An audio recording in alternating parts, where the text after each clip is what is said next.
The Cryoblaster. A lot of people like it and a lot of people don't. Well, in this video, we're going to be checking it out and seeing why there's mixed feelings about this tower.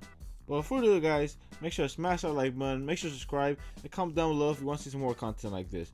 And just make sure to subscribe, like, because it's free and it really helps out the channel. So let's go. Alright, starting off of wave 3, this is a perfect example of how the Cryoblaster is useful and not at the same time. Because at low levels, when we have fast enemies, they just fly right through the Cryoblaster. But when they're slow, the Cryoblaster, actually gets a chance to slow them down. Because it's not one of those towers that does a lot of damage. It barely does any damage at all, even when you upgrade it to the levels where it does actually do damage. Because right now, it's not doing any damage. It's purely just trying to slow them down and freeze them. So in the early game, it's not the best. Because there's a lot of other towers that can beat the early game just by themselves. Especially since it doesn't deal any damage. So right here, you can see he's not doing very good against the fast enemies. But once he's paired up with another Cryoblaster, and he's going against slow enemies, they start to freeze him a little more.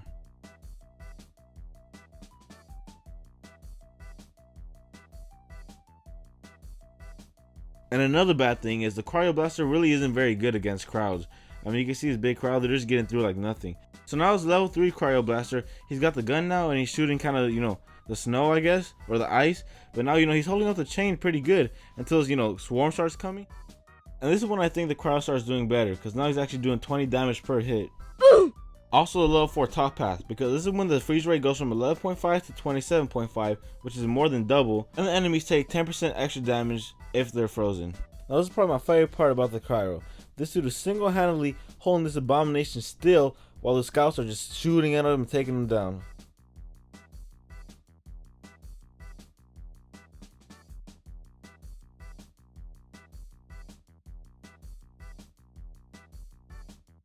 So during the late game, the Cryo has his whole wave under control basically. When paired with 2 maxed out bottom paths and a level 4 top path, they basically, the whole wave, they're not moving at all. So overall, I think the Cryo isn't the best early game tower, and it's also a mediocre late game tower, but it needs to be paired with a slow reloading tower like the Missile Trooper. So is the Cryo good? Not really. Is it bad? Sort of. But overall, I'd give it like a 5 out of 10. Because that slot can easily be used for a better tower. But let me know in the comments if there's a better strat to use it. So hopefully this video informed you guys and helped you guys out. And make sure to subscribe, like the video, and see ya!